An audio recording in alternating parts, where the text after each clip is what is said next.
On Tuesday, February 21st, and it's 2012, at 5:10 a.m., Eddie Lottie wrote a poem. About time I did some writing, right? All the lights shift on the table.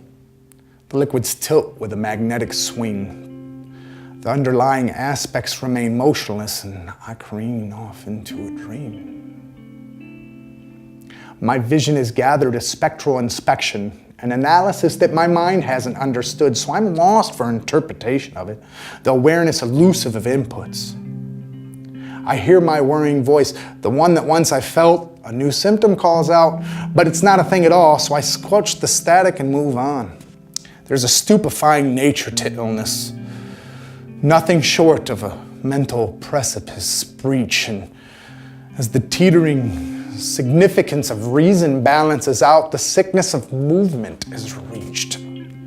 This billowing and blowing in the sails has shifted my sometimes sea legs, but I'm not getting nausea from the directionless I've experienced. I'm just drifting in my mind, swimming.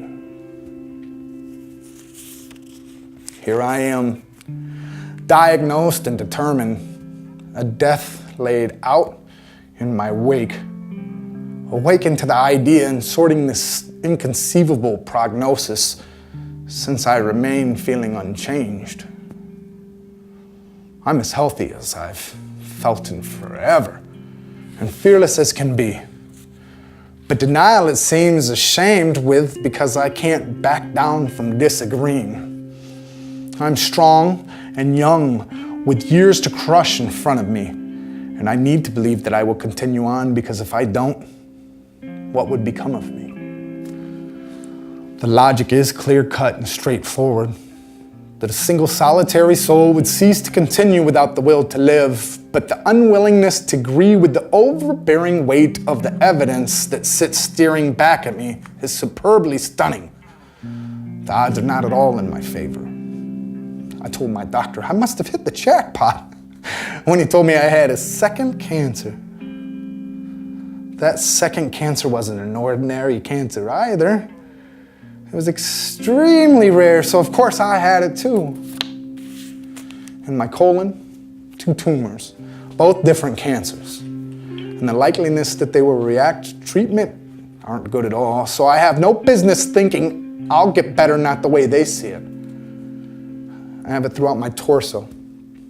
It is spread through me like buttering on toast. Lymph nodes, lungs, spleen, even some on my abdominal wall. Described in a single word, incurable.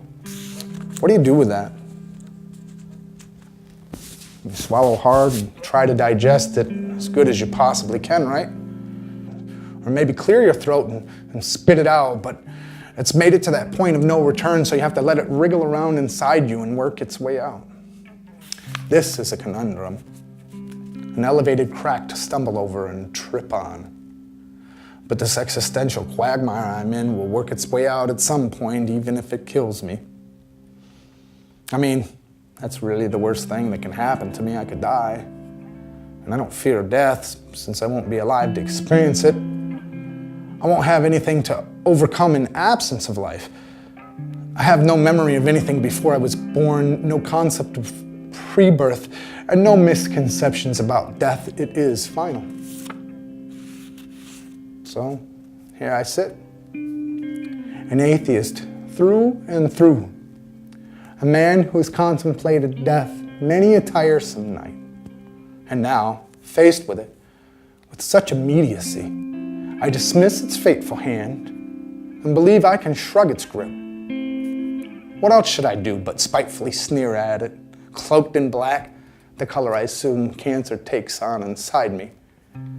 Its frail skeletal stature is my nemesis, so I shun its very existence.